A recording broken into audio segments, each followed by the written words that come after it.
Olá pessoal, sejam muito bem-vindos a este vídeo. Eu tô de volta, tá? Eu espero, primeiro de tudo, que você tenha um bom ano de 2022, um feliz ano novo para você, que esse ano possa ser muito melhor do que foi o ano passado, tá? E aqui eu tô para falar um pouco sobre algumas marcas que a gente atingiu no canal, tá bom? Nos últimos meses a gente atingiu a marca singela de pouco mais de 1.000 inscritos e eu tô muito feliz, tá? Apesar de no final eu ter falhado muito na entrega dos vídeos aqui, eu estou muito feliz com a parceria de você que se inscreveu. A sua força ajuda bastante a ter mais conteúdo aqui. E eu prometo que eu vou tentar trazer mais vídeos aqui, tá bom? Foi só um período ali. E tem um motivo, tá? Se você ver, foi nos últimos 3 meses ali do ano. Acabou ficando com menos vídeos, inclusive o YouTube derrubou bastante o nosso alcance. Então me ajuda dando like nesse vídeo aqui. Outra marca pessoal que eu atingi, que eu me propus atingir e consegui nos últimos 3 meses de 2021, inclusive tem, de certa maneira, alguma ligação com a diminuição da frequência no canal, foi que eu consegui, há 3 meses, entrar para a CodeMiner 42. Se você conhece o Fábio Akita, muito provavelmente você conhece a CodeMiner 42, ou não, porque também ele não fala muito sobre ela. Agora, se você não conhece o Fábio Akita, aí você tá vacilando, tá? Então vai lá dar uma conferida no canal dele, vou deixar na descrição aqui, tá bom? É um canal de muita qualidade, é um conteúdo realmente muito escasso. Aqui no YouTube você não acha muito fácil o tipo de conteúdo que ele fala, ainda mais em português, tá? É difícil de achar em inglês. Em português, então, é quase impossível, vamos dizer assim. Ele é muito bom mesmo.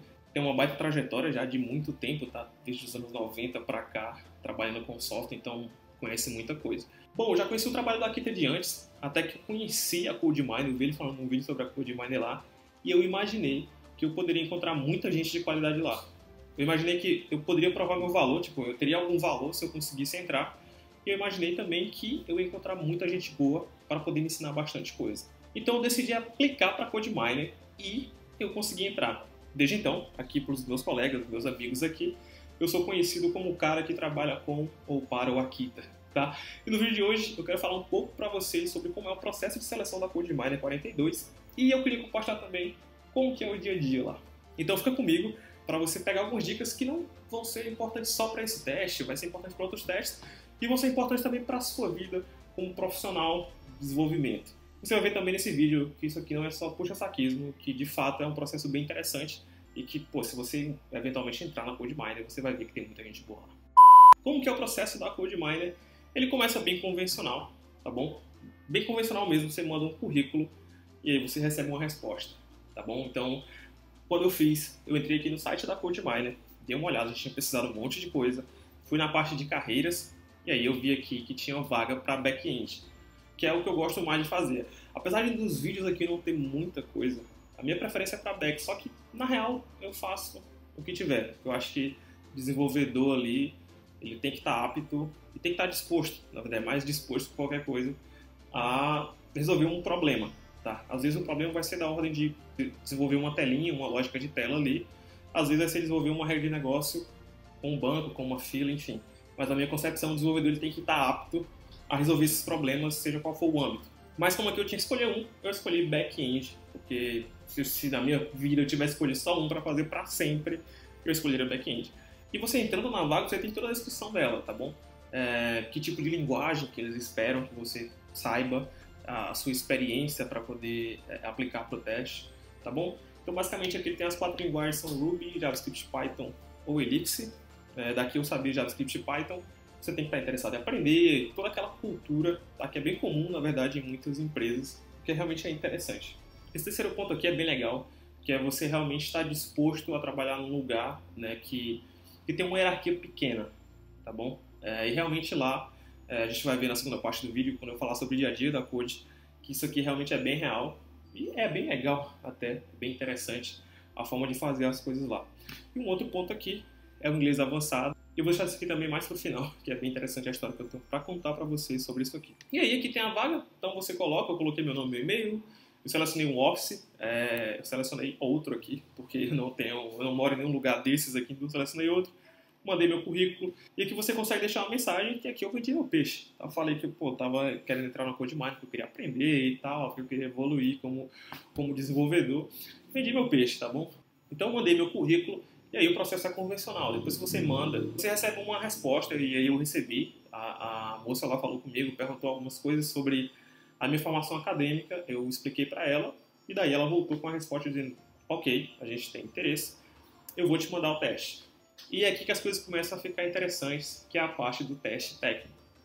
Eu me inscrevi na vaga de back-end, só que o teste técnico consiste em 2 aplicações, que vão testar suas skills, tanto em front-end quanto em back-end. Tá? Então, você recebe um teste para fazer suas 2 aplicações. O teste de front, basicamente, front, né? Então você tem que fazer as telinhas lá. Então você recebe a especificação da aplicação que você tem que fazer no front. Você tem que fazer as telas, tem que consumir uma APIzinha lá, que tem umas paginações, existem alguns fluxos básicos, tá, para você implementar. E no back é uma aplicação também, só que de back. Então você faz endpoints, tá bom? Você faz endpoints lá e você lida com a sua lógica lá. Então é basicamente isso. O que há de interessante nos testes? Você pode escolher uma linguagem, pode ser uma dessas 4 aqui. Eu fiz em Node.js o meu teste back. Eu fiz em Vue.js o meu teste de front. Do front você pode escolher qualquer dos frameworks aí, ou se você vai aqui, né? Você quer fazer aí puro, vai nessa. Mas eu fiz em Vue.js porque eu achei mais simples, achei que o ferramental ia ser mais fácil lá. E fiz o teste. E aí a dica que eu dou aqui é que você se dedique ao teste, tá bom? Tem vídeo da Kita que ele fala também sobre isso. Você se dedica ao teste, você faça o teste realmente com vontade. Você tem uma semana para fazer os 2. É um tempo hábil para você fazer um bom teste, acredito. Tá? Então se dedique e faça com polimento. Tá bom? Faça realmente com polimento. Você tem uma série de requisitos em cada um deles. E dentre esses requisitos você tem lá, escrever testes, fazer isso, fazer aquilo. E você tem algumas coisas que são a mais. Então assim, se dedique para que você tenha até tempo, se organize, para que você tenha até tempo de fazer o a mais. Porque esse a mais, ele vai realmente fazer você provar o seu valor e aumentar as suas chances de entrar na CodeMiner. E como eu falei, isso não vale só para CodeMiner, né? Vale para qualquer outra empresa que você estiver fazendo teste. E vale para a sua vida também, no seu trabalho, na sua empresa, seja ela sua, seja ela de algum terceiro. Faça com polimento, faça com vontade as coisas, tá? Faça com qualidade, essa é a palavra. Então, nesse teste aqui não vai ser diferente. Então, você tem o teste técnico, uma semana, eu recebi na sexta-feira o teste, recebi em uma sexta, entreguei em outra, tá? E aí, foi bem rápido mesmo, eu recebi uma resposta de que eu tinha sido aprovado no teste técnico e que eu teria um segundo teste, que seria o teste de inglês. E aí que vem essa parte aqui, ó, ter skills avançadas de inglês, tá bom? Porque a CodeMiner tem bastante cliente no exterior, tá? Então, é um requisito para entrar lá, que você tenha algum conhecimento de inglês. E por que eu guardei essa parte? Eu disse, olha, eu vou guardar para falar um pouco mais sobre isso. Porque assim, eu senti um nervosismo, tá? Desde a faculdade eu sempre procurei aprender inglês, ler inglês, eu vi inglês por conta de documentação.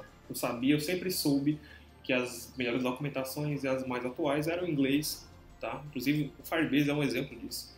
Se você já viu a documentação de um produto novo do Firebase em inglês e em português, você vai ver que se for um produto muito recente ali, vai estar bem diferente, né, com o de português estando com bem menos informação. Então eu comecei a fazer isso há muito tempo e com o tempo eu fui ganhando proficiência em ler e escrever, razoavelmente escrever, e ouvir em inglês. Então eu conseguia, quando eu escutava algo em inglês, eu conseguiria distinguir ali do que a pessoa está falando, entender o assunto. Eu conseguia ler um texto, ler livros em inglês. Eu li bastante livro técnico, foi também uma motivação, inclusive talvez seja até interessante um outro vídeo para isso, sobre como eu aprendi e como você também pode aprender. Eu particularmente aprendi sozinho nesse sentido. Era eu, o livro e o tradutor. Então eu realmente fazia muita tradução. Foi assim, foi bem força bruta a forma que eu aprendi, mas aprendi. No entanto, eu nunca tinha falado com ninguém em inglês, tá? Nunca. A não ser às vezes que eu lia em voz alta para meio que praticar, eu nunca tinha falado com ninguém e essa seria a minha primeira vez, seria a entrevista. Então deu um nervosismo sim. Mas aí o ponto é que assim, não se assuste. Agora que eu já passei, não se assuste porque é uma entrevista bem tranquila. O seu avaliador vai chegar, vai falar com você ali em português e vai dizer, olha, vamos começar. E daí ele começa em inglês, tá? E você tem que entender o que ele está falando. Ele vai te fazer perguntas normais de entrevista, tá? Então ele pergunta o que eu gostava de fazer, quais eram os meus hobbies, que linguagem eu conhecia. Perguntas bem normais, porém elas são em inglês. E você, por sua vez, tem que respondê-las em inglês. Que é o que faz sentido, tá? Manter a dinâmica da entrevista em inglês, os dois têm que falar inglês. Então veja, eu nunca tinha falado com ninguém em inglês, mas eu consegui me comunicar, eu já consegui entender, tá? Então isso foi mais fácil. E eu consegui falar. O que eu fiz antes da entrevista? Eu ensaiei bastante coisa, bastante pergunta comum de entrevista. Eu fui ensaiando como que eu falaria, como que eu explicaria, por exemplo, a minha trajetória em inglês. Então, eu ensaiei bastante antes da entrevista. Lá ele fez algumas outras perguntas e eu consegui passar, consegui arranhar lá o meu inglês. A primeira vez foi até bom. E aí eu consegui passar. Uma gafe que aconteceu foi que no meio da entrevista eu estava tentando, a gente estava conversando, eu comecei a rir lá, ele contou alguma coisa, foi engraçado. E quando eu fui rir, eu fui falar sim, tipo, meio que confirmar. Só que aí, como era a minha primeira vez, dá uma confusão na mente, tá? E eu comecei a falar, eu soltei, na verdade, eu queria dizer sim, só que em inglês eu ia dizer yes, mas eu acabei dizendo sim em espanhol, que não tinha nada a ver. E nesse momento, claro, eu pensei, ferrou, agora acabou pra mim, mas, cara, foi um erro ali que até eu falei pro avaliador e, não, cara, tranquilo. E eu já aproveitei também pra perguntar o que ele achou, mais ou menos. Ele me avaliou bem, então eu deu uma expectativa boa. E até eu perguntei quanto tempo levava, mais ou menos, né, pra dar uma diminuída da ansiedade. Ele me contou lá, foi muito gente boa, foi muito gentil, tá? Então foi uma boa entrevista. Então, assim, deu um nervosismo, mas se vai a dica aqui, dá uma ensaiada, dá uma praticada, que vai ser bem útil na hora lá de conversar.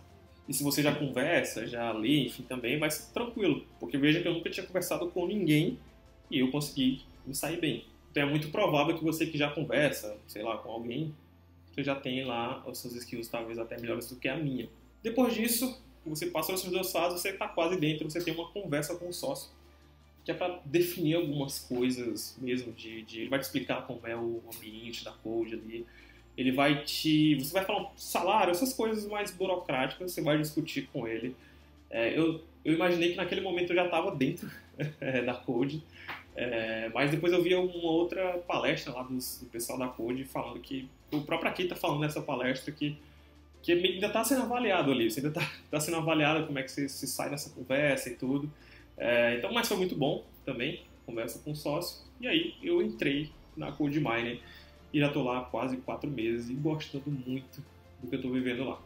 E na CodeMiner eu encontrei realmente o que eu procurava. O que eu procurava, primeiramente, ali eram pessoas melhores do que eu, dispostas a me ensinar, e eu encontrei um monte delas na CodeMiner com uma qualidade muito, muito alta. E a CodeMiner é distribuída pelo Brasil, então você tem escritórios em São Paulo, tem em Teresina, tem no Rio Grande do Norte. No Ceará, até então, não tem, só tinha eu mesmo, tá? Então, até eu mandei uma mensagem por aqui perguntando se eu podia, mandei no Instagram dele, eu fui lá, pentelhar o cara. Falei, pô, e aí, eu quero mandar lá, eu posso? Manda lá, pô. Eu disse, beleza, mandei, deu certo.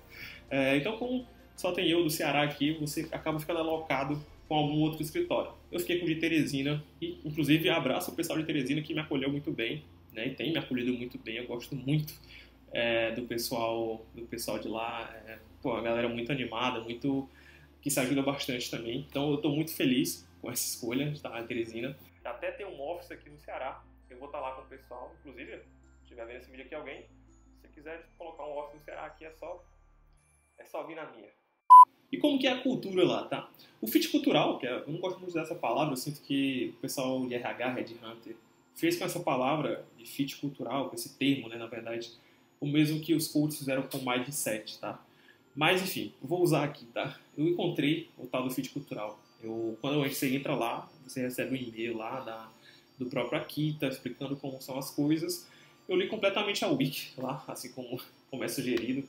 E eu vi uma palavra que se repete bastante lá, que é accountability, que podemos traduzir aqui como uma liberdade com responsabilidade. Então aqui não vai ter microgerenciamento. Na CodeMiner não tem ninguém te pegando pela mão, tá? Te levando para fazer as coisas. Você vai ter um pequeno direcionamento ali no começo. Você sabe o que pode ser feito e a decisão é sua, né? Sobretudo nesse começo a decisão é sua. Você ainda não... Você é meio que nem um bicho, né? Quando você é na faculdade é muito comum a pessoa dizer que você é um bicho, que você não sabe muito bem para onde que você vai. Então, nesse caso, é meio que assim, você vai chegar, você vai ter um direcionamento mínimo, isso aqui dá para você fazer, até você ter um cliente de fato para trabalhar. Porque a maioria das pessoas lá da CodeMiner trabalha assim, você é funcionário da CodeMiner, mas você trabalha com cliente externo, como um consultor. Só que quando você entra, você acabou de entrar, vai estar te colocando num cliente assim. Então, existem alguns direcionamentos que você consegue fazer internamente, coisas para você fazer internamente na CodeMiner. E você sabe o que você tem que fazer. Então, não fique parado. Vai lá e faça. Ninguém vai estar ali, porque não existe esse microgerenciamento, como eu falei. Então, você não tem um gerente Lá todo mundo é desenvolvedor, claro, nós temos nossas referências técnicas, nós temos head em cada office também, e, claro, você segue essas referências, mas todo mundo é dev ali, tá? E o que você tem para fazer quando você chega, né, quando você não tem cliente, tá? Como eu falei, não fique parado, não vou ficar parado, vai fazer o quê? Bom, uma das coisas que eu mais curto lá dentro é o compartilhamento de conhecimento. Essa filosofia que existe lá de compartilhamento de conhecimento, ela casa muito com o que eu gosto de fazer. Por exemplo, eu tenho esse canal porque eu gosto de compartilhar, eu gosto de falar sobre o que eu aprendo. Eu escrevo no vídeo justamente para falar sobre o que eu aprendo, porque eu realmente acho muito interessante a área que eu tô. Então eu gosto realmente de compartilhar, e lá na CodeMiner isso tem bastante. Então, algumas das atividades internas que a gente pode fazer é publicar no blog dos miners, tá? Então existe um blog da CodeMiner também, que você pode estar publicando seus artigos lá dentro, tá? Você também pode estar publicando o que a gente chama de brown bags, que são vídeos ali curtos no canal da CodeMiner. A CodeMiner tem um canal no YouTube também. E você pode fazer uma coisa que eu curto pra caramba lá dentro, que é fazer contribuições open source. Inclusive, eu escrevi recentemente um post no Medium falando sobre por que você deveria contribuir com open source e como você consegue fazer isso. Tá? Então, se te interessa isso, dá uma lida na descrição também. É bem interessante esse post, porque eu falo basicamente das experiências que eu já tive, já trabalhando na Code, com a contribuição e como isso me ajudou a evoluir mais rapidamente. Eu gosto de fazer todos, mas o que eu mais gosto desses três é a contribuição open source. Então você tem essas coisas para fazer internamente, você tem também alguns workshops internos para participar, inclusive se quiser fazer o seu workshop, você também consegue. Então assim, coisa para fazer até você ter um cliente não falta. E também não significa que quando você tem um cliente você tem que deixar de fazer essas coisas. É bom que você faça também, de vez em quando ali, os seus posts, as suas contribuições. Por exemplo, eu estou no cliente agora, mas eu sigo contribuindo porque isso me ajuda a evoluir, eu tenho contato com outros devs. E eu, na verdade, eu gosto muito de participar, de ser útil para a comunidade, devolver um pouco do que eu já recebi. Enfim, a gente trabalha, como eu falei, para clientes externos, então na maioria do tempo a gente fica lá no Discord, a gente conversa bastante sobre coisa técnica, mas também tem outras resenhas lá que a gente faz. Então é um ambiente bem leve, bem tranquilo, e tá todo mundo disposto a ajudar. Então, precisou de ajuda, grita que alguém vai te ajudar. Tanto no seu escritório em si, quanto você colocar para todos os escritórios de uma vez. Tem uns canais lá que todo mundo vê. Tá com dúvida, quer ajuda, joga lá que alguém com certeza vai te ajudar. E nesse curto período, pessoal, eu já aprendi muita coisa. Eu sinto que eu aprendi demais, tá? Já conheci um framework novo, que é o Ruby on Rails, que eu já conhecia, lógico, de nome, assim, mas eu nunca tinha feito nada relevante além daquele Hello Road. Consegui fazer algumas coisas legais justamente contribuindo com projetos open source que usam Rails. Então foi bem interessante. Eu já até troquei de editor, então ultimamente eu tenho usado só o Vim, para ser mais específico, eu tenho usado o NeoVim. Depois que eu aprendi a sair dele, as coisas começaram a clarear, né, quem pegou a piadinha aí. E eu também estou curtindo muito trabalhar na empresa que eu estou alocado, tá? Lá também tem sido um grande aprendizado diário. Eu resolvi falar sobre a Code aqui, porque realmente eu estou muito feliz e eu juntei isso com a alegria de ter 1000 inscritos. Tudo que eu estou aprendendo lá, com certeza, eu vou trazer para o canal aqui, com certeza é bem provável que eu traga aqui vídeos de Ruby, de Ruby on Rails, justamente para eu fixar conteúdo e para eu compartilhar o que eu estou aprendendo, tá bom? Então, por isso que eu achei também importante juntar essas duas alegrias, vamos dizer assim. Por esse vídeo é isso, pessoal. Eu vejo vocês no próximo vídeo. Até mais.